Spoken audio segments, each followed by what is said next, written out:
Horse is a horse, of course, of course. I can't remember the rest of that song. Okay, before we go any farther, I just blatantly started this video without even rehearsing the lines of Mr. Ed. What is it, Mr. Ed? Talking horse. What's the lingo here? How many of you guys? Okay, let's go. Mr. Ed theme song lyrics. Here we go. A horse is a horse, of course, and no one can talk to a horse, of course. That is, of course, unless the horse is the famous Mr. Ed. That's the beginning. Go right to the source and ask the horse. He'll give you the answer that you'll endorse. He's always on a steady course. Talk to Mr. Ed. I don't think my parents actually liked that song, but for whatever reason, it used to come on all the time. And I was thinking about this. It's interesting because I'm almost 50 that I'm like the last generation of people that'll actually remember this song. Older people than me in their 70s, they've already forgot, right? They're getting Alzheimer's and shit. So a lot of times, and I've noticed this, my dad's 80, I'll bring up stuff that was from his generation that they used to make me watch, and he's forgotten about it completely. It's interesting how things get lost in time. So that's obviously not the reason I'm on here, but I just want to share that with you guys. If you guys ever think about that, do you ever think about that? How things, you see things in society, and it lasts for a while, and it becomes a part of like the staple, and then it moves on, and nobody thinks about it again.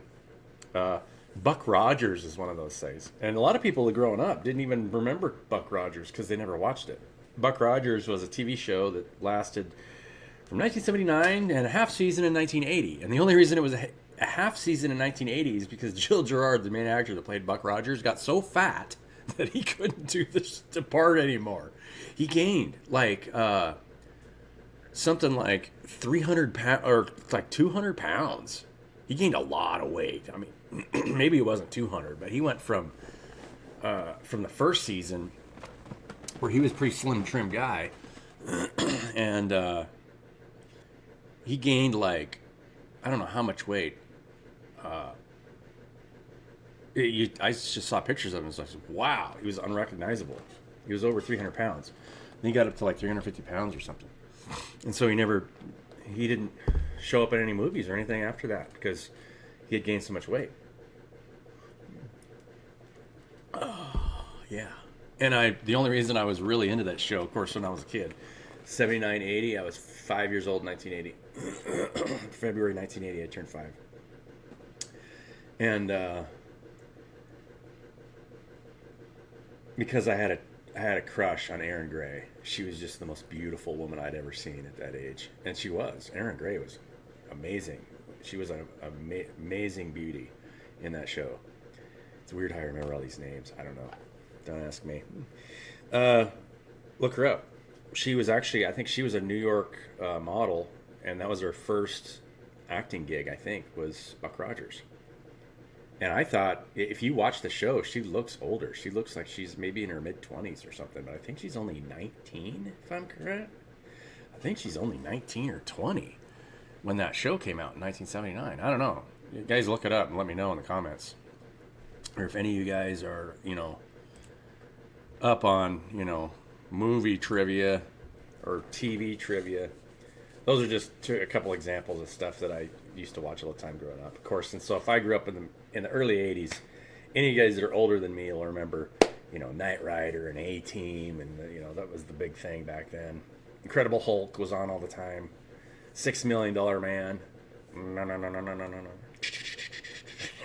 Some of those, actually, I've seen a lot of those fight scenes from $6 Million Man on YouTube videos, and they are classic. They are so good. They're excellent. Anyway, why did I start a video today? Oh yeah, so the reason is we're going to talk about the injured feminine, and this is directly relates to my last video. If you haven't seen my last video, Watch it or not watch it. I don't care. Whatever. Like, share, and subscribe. Tell it to your friends. Uh, I think I've got a link somewhere on my website, circuitbreaker.com. If any of you guys ever feel like you have extra money to donate towards a really worthy charity, and this is an example of the healed feminine.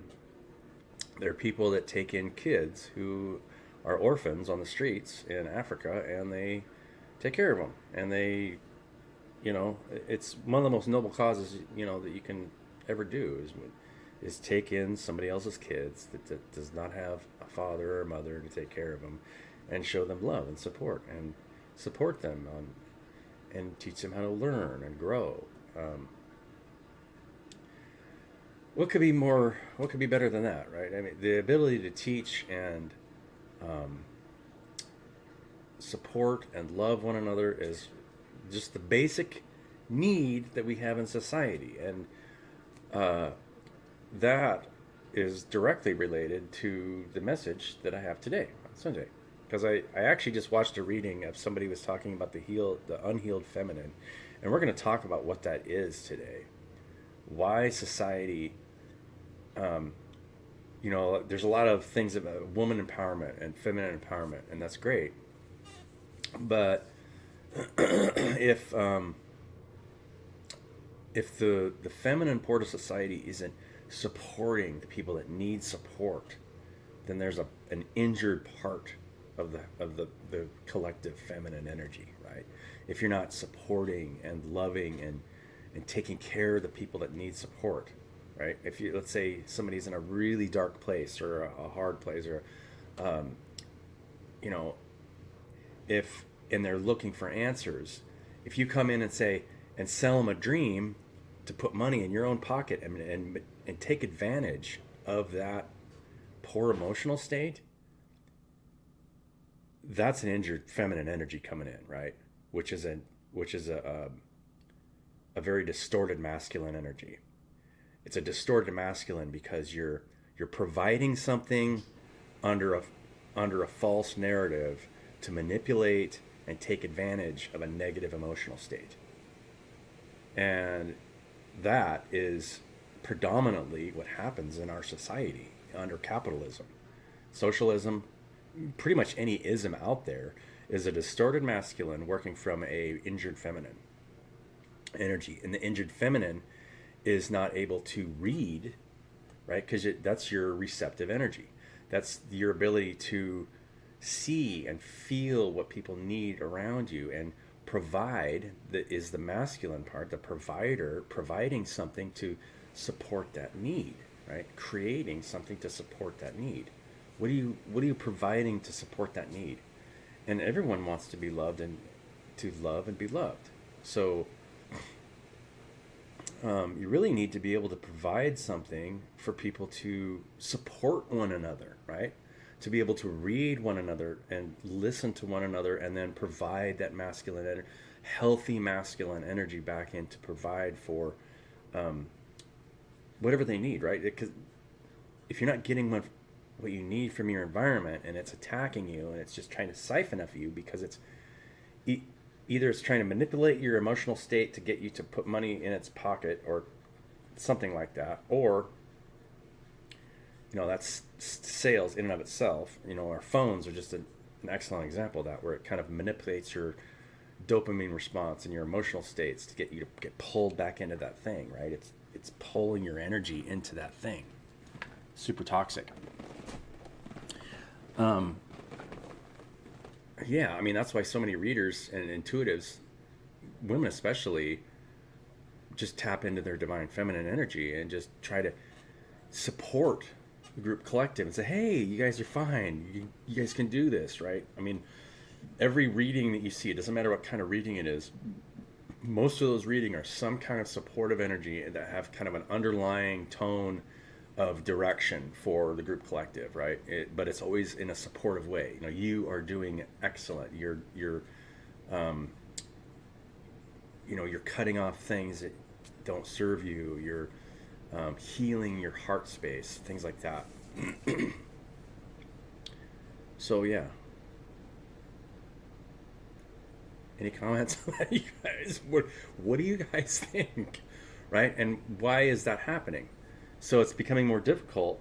You know, if you're trying to sell somebody an idea, or let's say I come in and say, "Hey, I can help you grow your business." You know, if I say something like that, what's the basis of what I'm trying to sell you? Right? What am I focusing on? How to put more money in your pocket? Or am I focusing on how to make sure that you're mastering yourself and being able to listen and provide for your environment? And how do you do that? And you know, you can. I think I can pretty much guarantee abundance, but it might not be the kind of abundance that you're thinking of, right? It's the abundance of the heart. To know that you're trying to do the best for the people around you, the best you're able at the time, and then pray that you'll get what you need when you need it to create whatever structure you need to be able to make sure the environment is self-supporting, right? I mean, that's, yeah. um yeah, I guess I don't have too much else to talk about on that subject, right? When you're not listening to, it doesn't matter who you're talking to, or you know, if it feels like they need something, you need to provide that some kind of support for whatever that need is temporarily, and then let them do whatever they need to do, right? The group collective is going to grow out of this no matter what, right? That you have to heal the heart and understand how to give and receive love unconditionally, and what that looks like, right? It has nothing to do with anything external. It's all about fears and anxieties that get held in the energy body, and where those are at. You know, why don't you feel comfortable, you know, expressing yourself? Why don't you feel comfortable where you're at? Do you feel unsafe? Do you feel, you know, is there projected energies that you see in your environment that you're not comfortable with? And if there is, it's usually just because it's triggering a part of you that's not healed, because you can't see where it's coming from, right? It's harder for you to discern that, and that's been my own path, right? I mean, the only reason I can speak on that is because I have had to go through things that triggered me and learn how to accept them for what they are, right? If you're being triggered by it, it's because you're not able to raise your discernment and understand, oh, that's what that is, right? And not hold people to blame for things that they're ignorant of. Because people that are attacking their environment are doing that unconsciously. It's an unconscious thing. It's just a growing body, right? The whole thing. It's just half of it's in darkness, right? And the only part that isn't in darkness is the creative aspect. So, I mean, that's the real head ringer right there, right? Is that we're creating it. And if we're not creating our own state of being, we're in darkness because we're receiving everything else, right? Yeah, so, you know, don't feed. That aspect of not actively taking in everything that's getting projected at you, because the group collective is struggling, right? You're going to see a lot of people, and I've seen this a lot in the last 2 weeks, in LinkedIn especially.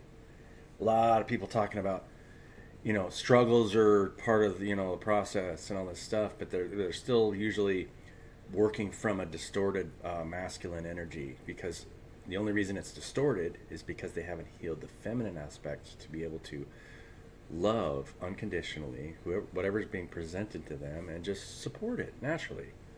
And if we all did that, we'd start working together really quickly, and we would build something that would be profound, that people would flock to, because, hey, boy, that looks like a real healed place where they're working.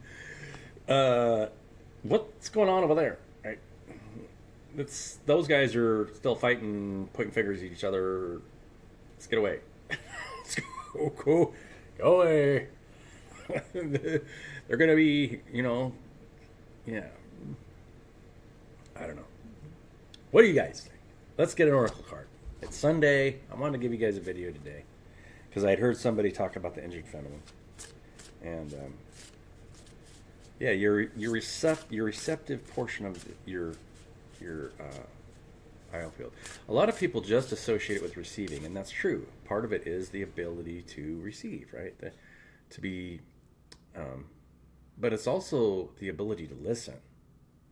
You know, to feel what people need, what their needs are, and if they have, you know, if you can't feel what their need is, and they're coming to you, especially if they're trying to sell this, hey, look, I always offer to work. I always offer to work with anybody, and it's been my downfall in some ways because even if my intuition is telling me that I probably shouldn't be wanting to work with this person, I do it anyway because I always want to give people the benefit of the doubt, but it'll never work out anyway, right? It just doesn't manifest because they're not in a place where they, and even me, right? But that's the reason. It's probably because I attracted something that was giving me a story that showed me why I'm not ready to do that, for example, right?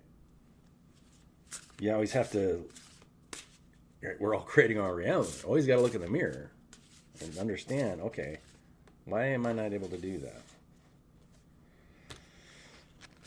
Golden Crown. I guess this card is showing up to understand that all of it comes from you. We all come from that higher place, and we're all growing and growing out of ignorance, right? And learning how to love one another unconditionally and support one another and not make it about anything other than that. Why does it have to be anything other than that? It doesn't have to be anything about the material. And the material will manifest, right? Because people understand, oh, wait, we want to enjoy this place together and share it with one another. And if we can't do that, why? Why? I would encourage you guys to think, you know, and it's going to get like this. If you're living in an area where 8 people can't group up in a place and be at peace and talk to one another and support one another, then it might be time to leave that area. Especially if you're trying to do that and it doesn't feel like you can sit in peace and have not a worry in the world, right? You shouldn't have to have a worry in the world. Just say, look, you know,